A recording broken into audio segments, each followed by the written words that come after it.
ದಲಿತರಿಗೆ ಕೊಟ್ಟಂತಹ ಭೂಮಿಯನ್ನ ಸರ್ಕಾರ ಕಸಿದುಕೊಂಡಿದೆ. ಸರ್ಕಾರದ ವಿರುದ್ಧ ಭೂ ಸಂತ್ರಸ್ತರು ಆಕ್ರೋಶವನ್ನ ವ್ಯಕ್ತಪಡಿಸ್ತಾ ಇದ್ದಾರೆ. ರಾಯಚೂರು ವಿವಿ ಜಾಗದ ಪರಿಹಾರ ಹಣಕ್ಕಾಗಿ ರೈತರು ಪರದಾಟವನ್ನ ಪಡ್ತಾ ಇದ್ದಾರೆ. ಕಳೆದ 33 ವರ್ಷಗಳಿಂದ ಪರಿಹಾರ ಹಣಕ್ಕಾಗಿ ರೈತರು ಅಲೆದಾಡ್ತಾ ಇದ್ದಾರೆ. ಸರ್ಕಾರದ ಕಣ್ಣಿಗೆ ಯಾವುದು ಕಾಣಿಸೋಲ್ಲ. 4-5 ಸರ್ಕಾರ ಬದಲಾವಣೆ ಆದರೂ ಕೂಡ ಭೂಮಿಯ ಪರಿಹಾರ ಇನ್ನೂ ಸಿಕ್ಕಿಲ್ಲ. ಯರಗೇರ ರೈತರು ತಮ್ಮ ಗೋಳನ್ನ ಯಾರ ಹತ್ರ ಹೇಳ್ಕೊಳ್ತಾರೆ? ಅವರ ಗೋಳನ್ನ ಯಾರೂ ಕೇಳುವವರೇ ಇಲ್ಲ ಅನ್ನುವಂತಹ ಪ್ರಶ್ನೆಗಳು ಕೂಡ ಮೂಡ್ತಾ ಇದೆ. ಸರ್ಕಾರ ಬದಲಾವಣೆ ಕೂಡ ಆಗ್ತಾ ಇದೆ, ಬಟ್ ಆದರೆ ಪರಿಹಾರ ದುಡ್ಡಿದೆಯಲ್ಲ ಅದು ಎಲ್ಲಿವರೆಗೂ ಕೂಡ ತಲುಪಿಲ್ಲ. ಯಾರು ಹೇಳೋರಿಲ್ಲ ಕೇಳೋರಿಲ್ಲ ಅನ್ನುವಂತಹ ಪರಿಸ್ಥಿತಿ ನಿರ್ಮಾಣ ಆಗೋಗ್ಬಿಟ್ಟಿದೆ. 1992-93ರಲ್ಲಿ ರೈತರಿಂದ ಪಟ್ಟ ಭೂಮಿ ಸ್ವಾಧೀನವನ್ನ ಮಾಡಿಕೊಳ್ಳಲಾಗಿತ್ತು. ಯರಗೇರದ ಸರ್ವೆ ನಂಬರ್ 347ರ 11 ಜನ ಪಟ್ಟಾದಾರ ಭೂಮಿ ಸ್ವಾಧೀನ ಆಗಿತ್ತು. ಆ ಸಂದರ್ಭದಲ್ಲಿ ಇಲ್ಲಿಯವರೆಗೂ ಕೂಡ ಪರಿಹಾರವನ್ನ ನೀಡದೆ ಸುಮಾರು 35 ಎಕರೆ ಭೂಮಿಯನ್ನ ಸ್ವಾಧೀನ ಮಾಡಿಕೊಳ್ಳಲಾಗಿದೆ. ಸರ್ಕಾರ ಮಾಡಿಕೊಂಡಿದೆ ಇದೀಗ ಭೂಮಿಯನ್ನ ಸ್ವಾಧೀನ. ಮತ್ತೆ ರೈತರ ಭೂಮಿಯಲ್ಲಿ ಗುಲ್ಬರ್ಗಾ ವಿವಿಯ PG ಸೆಂಟರ್ ನಿರ್ಮಾಣ ಕೂಡ ಆಗಿದೆ. PG ಸೆಂಟರ್ ಭೂಮಿಗೆ ಪರಿಹಾರ ನೀಡುವಂತೆ ರೈತರು ಹೋರಾಟವನ್ನ ಮಾಡ್ತಾ ಇದ್ದಾರೆ. ಹೋರಾಟದ ವೇಳೆ ರೈತರ ಮೇಲೆ ಲಾಠಿ ಚಾರ್ಜ್ ಮಾಡಿದ್ದಾರೆ.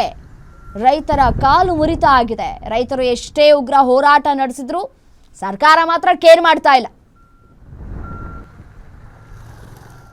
ಇಲ್ಲ ನನಗೆ ನನ್ನ ಗಮನಕ್ಕಿರುವಂಥದ್ದು ಒಂದು ಸುಮಾರು 11 ಜನ ಹಿಂದೆ ಏನು ಸರ್ಕಾರದಿಂದ ಕೆಲವು ಗ್ರಾಂಟ್ಸ್ ಆಗಿತ್ತು ಅಂತ ಹೇಳಿ ಅವ್ರು ಹೇಳ್ತಾ ಇದ್ರು. ಖಂಡಿತವಾಗಿ ನಾನು ಅವ್ರನ್ನ ಕರೆಸಿ ಮಾತಾಡಿದ್ದೀನಿ.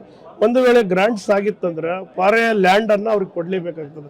ಸರ್ಕಾರ ಇಂಥ ವಿಶ್ವವಿದ್ಯಾಲಯಗಳು ಉನ್ನತವಾದಂಥ ಕಟ್ಟಡಗಳು ಕಟ್ಟಂಥ ಸಂದರ್ಭದಲ್ಲಿ ಮರು ವಶಪಡಿಸ್ಕೋಬಹುದು. ಆದ್ರೆ ವಶಪಡಿಸ್ಕೊಂಡ್ರೆ ಗ್ರಾಂಟ್ ಆದಂಥ ಲ್ಯಾಂಡ್ ಏನಾದರೂ ಇದ್ರೆ ಅದು ಖಂಡಿತವಾಗಿ ಬೇರೆ ಪಾರೆ ಲ್ಯಾಂಡ್ ಸರ್ಕಾರದ ಭೂಮಿಯನ್ನು ಅವ್ರಿಗೆ ಕೊಡೋದಕ್ಕೆ ವ್ಯವಸ್ಥೆಗೆ ನಾನು ಜಿಲ್ಲಾಧಿಕಾರಿಗಳು ಮಾಡ್ತಾ ಇದ್ದೀನಿ. ಅದಕ್ಕೆ ನಾನು ಈಗ ಒಂದು ಕೆಲವು ದಿವಸ ಹಿಂದೆ ತಂದಾಗ ನಾನು ಈಗ DC ಜಿಲ್ಲಾಧಿಕಾರಿ ನಮ್ದು ಯರಗೇರ ಸರ್, ಇದೇ ಯರಗೇರ PG ಸೆಂಟರ್ ಆಯ್ತು ಅಂತ ನಮ್ಗೆ ಸಂತೋಷವಾಗಿದ್ರು ಪರವಾಗಿಲ್ಲ. ನಮ್ಗೆ 1997ರಿಂದ PG ಸೆಂಟರ್ ಆದ್ರೂ ಪರವಾಗಿಲ್ಲ. ಆದರೂ ನಮ್ಮ ತಂದೆ ತಾತನವರು ಭೂಮಿ ಇದ್ರ ಕಳ್ಕೊಂಡಾದ ಮೇಲೂ ಅವ್ರಿಗೆ ನಷ್ಟಪಾರ ಸುಮ್ಕೆ ಹುಡುಗರನ್ನ ಓದಿಸ್ರಿ, ನಷ್ಟಪಾರ ಕೊಡ್ತಾರ, ಹುಡುಗರನ್ನ ತೊಗೊಂತಾರ, ಜಾಬ್ ಸಲುವಾಗಿ ತೊಗೊಂತಾರ ಅಂತ ಇದು ಮಾಡಿದ್ರು. ನಮ್ಮ ತಾತ ಹೋದ, ನಮ್ಮ ಅಪ್ಪ ಹೋದ್ರು, ಎಲ್ಲ ಹೋದ್ರು. ಇಷ್ಟು ದಿವಸ ನಮ್ಗೆ ನಷ್ಟಪರಿಹಾರ ಸಿಕ್ಕಿಲ್ಲ. ಅದರ ಸಲುವಾಗಿ ಹೋರಾಟ ಮಾಡಕತ್ತೀವಿ ಸರ್. ನಾವು 3 ಎಕರೆ ಸರ್, ಇನ್ನೂ ಉಳಿದ ಜನ 4 ಎಕರೆ 5 ಎಕರೆ ಒಂದು ಮಿನಿಮಮ್ 11 ಜನ ಪಟ್ಟದಾರರು ಇದ್ದೀವಿ ಸರ್. 11 ಜನ ಪಟ್ಟದಾರರು ಇದ್ದೀವಿ. ಮಿನಿಮಮ್ 11 ಜನ ಮತ್ತಷ್ಟು ಡೀಟೇಲ್ಸ್ ಕೊಡ್ತಾ ಹೋಗ್ತಾರೆ. ನನ್ನ ಕಲೀಗ ಅನಿಲ್ ದೂರವಾಣಿ ಸಂಪರ್ಕದಲ್ಲಿದ್ದಾರೆ. ಎಸೇನು ಅನಿಲ್, ನೋಡಿ, ಪಟ್ಟಾ ಭೂಮಿ ಸ್ವಾಧೀನವನ್ನ ಮಾಡಿಕೊಂಡಿದೆ ಸರ್ಕಾರ, ಬಟ್ ಆದರೆ ಇಲ್ಲಿವರೆಗೂ ಕೂಡ ಪರಿಹಾರವನ್ನ ಕೊಟ್ಟಿಲ್ಲ. ಒಂದ್ ಕಡೆ ಭೂಮಿನೂ ಇಲ್ಲ, ಒಂದ್ ಕಡೆ ಪರಿಹಾರದ ಹಣವೂ ಇಲ್ಲ. ಎಲ್ಲಿ ಹೋಗಿ ಬದುಕ್ತಾರೆ ಪಾಪ ರೈತರು ಅಂತ ಹೇಳಿ.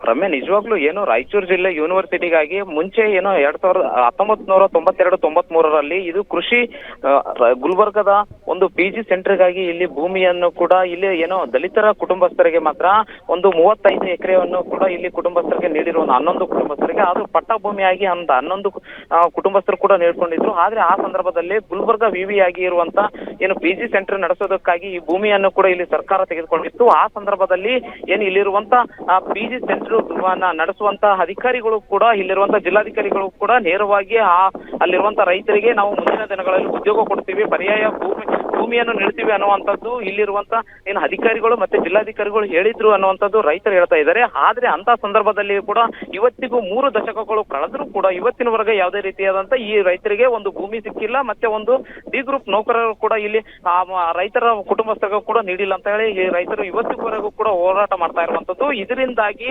ಇವತ್ತು ಏನು ರಾಯಚೂರಿಗೆ CM ಸಿದ್ದರಾಮಯ್ಯ ಅವರು ಕೂಡ ಬರ್ತಾ ಇದ್ದಾರೆ. ಆದ್ರೆ ಅದೇ ಸ್ಥಳಕ್ಕೆ ಇವತ್ತು ಒಂದು ಮರುನಾಮಕರಣಕ್ಕೂ ಕೂಡ ಬರ್ತಾ ಇರುವಂತದ್ದು. ಆದ್ರೆ ಅಂತ ಸಂದರ್ಭದಲ್ಲಿಯೂ ಕೂಡ ಇಲ್ಲಿವರೆಗೂ ಆ ರೈತರಿಗೆ ಒಂದು ಪರಿಹಾರ ನೀಡುವಲ್ಲಿ ವಿಫಲರಾಗಿದ್ದಾರೆ ಅಂತ ಹೇಳ್ಬೋದು. ಇನ್ನು ರಾಯಚೂರಿನಲ್ಲಿ ಕೂಡ ಜಿಲ್ಲಾಧಿಕಾರಿಗಳು ಕೂಡ ಸಾಕಷ್ಟು ಬಾರಿ ಮನವಿ ಮಾಡಿಕೊಂಡು ಮತ್ತೆ ಲಾಠಿ ಚಾರ್ಜ್ ಆದಂತ ಸಂದರ್ಭದಲ್ಲಿ ಇವತ್ತು ಆ ಕಾಲ್ ಮುರಿದಂತ ಆ ರೈತರು ಕೂಡ ಇವತ್ತು ಈ ಭೂಮಿಗಾಗಿ ಇನ್ನಾದ್ರೂ ಕೂಡ ಹೋರಾಟ ಮಾಡ್ತಾ ಇದ್ದಾರೆ. ಇನ್ನಾದ್ರೂ ಮುಂದಿನ ದಿನಗಳಲ್ಲಿ ಆ ಕುಟುಂಬಸ್ಥರಿಗೆ ಒಂದು ಪರಿಹಾರ ಕೊಟ್ಟು ಉದ್ಯೋಗ D ಗ್ರೂಪ್ ನೌಕರರನ್ನು ಕೊಟ್ಟು ಆ ರೈತರನ್ನು ಉಳಿಸ್ಕೊಳ್ತಾರ ಅಂತ ಅನ್ನುವಂಥದ್ದು ಕಾದು ನೋಡ್ಬೇಕಾಗಿದೆ ರಮ್ಯ. ರೈಟ್, ಥ್ಯಾಂಕ್ ಯು ತಮ್ಮೆಲ್ಲ ಮಾಹಿತಿಗಾಗಿ ಅನಿಲ್ ಕುಮಾರ್. ಇನ್ನು ಇದೇ ವಿಚಾರಕ್ಕೆ ಸಂಬಂಧಪಟ್ಟಂತೆ ನಮ್ಮ ಜೊತೆ ಮಾತನಾಡಲಿಕ್ಕೆ ಭೂಮಿ ಕಳೆದುಕೊಂಡಂತಹ ಸುರೇಶ್ ಅವರು ದೂರವಾಣಿ ಸಂಪರ್ಕದಲ್ಲಿದ್ದಾರೆ. ಸರ್ ನಮಸ್ತೆ. ನಮಸ್ತೆ ಮೇಡಮ್. ಸರ್, ಪಟ್ಟಾ ಭೂಮಿ ಸ್ವಾಧೀನವನ್ನ ಮಾಡ್ಕೊಂಡಿದ್ದಾರೆ. ನಿಮ್ಮ ಭೂಮಿಯನ್ನ ಎಷ್ಟು ಸ್ವಾಧೀನ ಮಾಡ್ಕೊಂಡಿದ್ದಾರೆ? ಇಲ್ಲಿವರೆಗೂ ಕೂಡ ₹1 ಹಣವನ್ನು ಕೂಡ ಕೊಟ್ಟಿಲ್ಲ. ನೀವು ಕೂಡ ಜಿಲ್ಲಾಡಳಿತದ ಬಳಿ ಹೋಗಿ ಈಗಾಗಲೇ ಮನವಿಯನ್ನ ಕೂಡ ಮಾಡ್ಕೊಂಡಿದ್ದೀರಿ. ಏನ್ ಹೇಳ್ತಾ ಇದ್ದಾರೆ? ಎಷ್ಟು ಭೂಮಿ ಕಳ್ಕೊಂಡಿದ್ದೀರಿ ನೀವು ಅಂತ? ಮೇಡಮ್, ನಾವು 1992-93 ಮೇಡಮ್ ನಮ್ಮ ಭೂಮಿಯನ್ನು ವಶಪಡಿಸ್ಕೊಂಡಿದ್ದಾರೆ.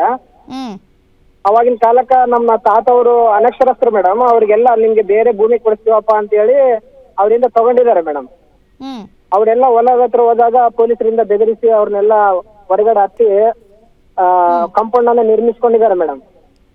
ಅವ್ರನ್ನೆಲ್ಲ ತಗೊಂಡೋಗಿ ಒಂದ್ಸಲ ಪೊಲೀಸ್ ಸ್ಟೇಷನ್ ಅಲ್ಲಿ ಕೂಡ ಹಾಕಿದಾರಂತೆ ಮೇಡಮ್. ಅದಾದ್ಮೇಲೆ ನಾಳೆ ನಾಡ್ದ ಕೊಡ್ತೀವಿ ಅಂತ ಹೇಳಿ ನಮ್ಮನ್ನೆಲ್ಲ ಕಾಂಪೌಂಡ್ ಕಟ್ಕೊಂಡು ಹೊರಗಡೆ ದಬ್ಬಿಟ್ಟಿದ್ದಾರೆ ಮೇಡಮ್ ರೈತರನ್ನ.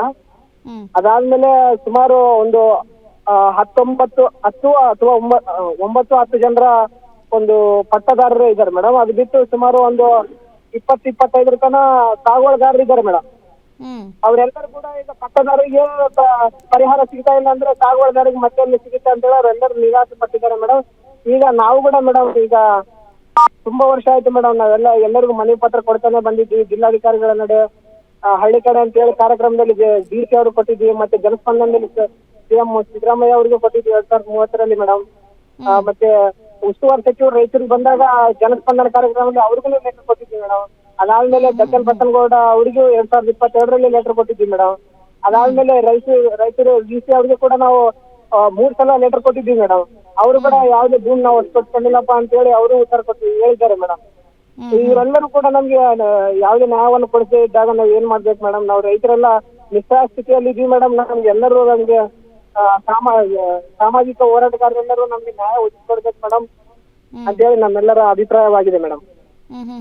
ಇಲ್ಲಿವರೆಗೂ ನಿಮ್ಮ ಹೆಸರಲ್ಲೇ ಇತ್ತಲ್ವಾ ಪಹಣಿ, ಈಗ ಬದಲಾವಣೆ ಆಗಿದೆಯಾ? 2024 ಆದ್ಮೇಲೆ ನಿಮ್ಗೆ ಹೇಗ್ ಗೊತ್ತಾಯ್ತು ಬದಲಾವಣೆ ಆಗಿದೆ ಅಂತ ಹೇಳಿ? ಹೋಗಿ ಚೆಕ್ ಮಾಡಿಸಿದ್ರಾ?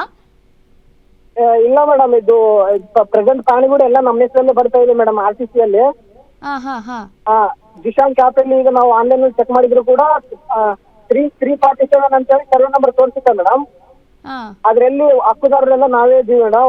ಓನರ್ಸ್ ಎಲ್ಲ ಹೆಸರುಗಳು ನಮ್ಮ ಯಜಮಾನ್ರ ಹೆಸರೆಲ್ಲ ನಮ್ದೇ ತೋರಿಸ್ತಾ ಇದೆ ಮೇಡಮ್. ಓಕೆ, ಈಗ ನೀವು ಪರಿಹಾರ ಕೊಡಿ, ಜೊತೆಗೆ ವಿವಿಯಲ್ಲಿ ಉದ್ಯೋಗ ಬೇಕು ಅಂತ ಹೇಳಿ ಆಗ್ರಹಿಸ್ತಾ ಇದ್ದೀರಿ ಅಲ್ವಾ? ಹೌದು ಮೇಡಮ್. ಓಕೆ, ನೋಡೋಣ ಸರ್. ನಾವು ಕೂಡ ಸರ್ಕಾರದ ಗಮನ ಸೆಳೆಯುವಂತಹ ಕೆಲಸವನ್ನ ಮಾಡಿದ್ದೀವಿ, ಸುದ್ದಿ ಬಿತ್ತರ ಮಾಡಿ. ಮುಂದಿನ ದಿನಗಳಲ್ಲಿ ಏನ್ ಮಾಡುತ್ತೆ ಸರ್ಕಾರ ಅಂತ ಹೇಳಿ ಕಾದ್ ನೋಡೋಣ. ಧನ್ಯವಾದಗಳು ಸುರೇಶ್ ಅವರೇ, ಗ್ಯಾರಂಟಿ ನ್ಯೂಸ್ ಜೊತೆ ಮಾತನಾಡಿದಕ್ಕಾಗಿ.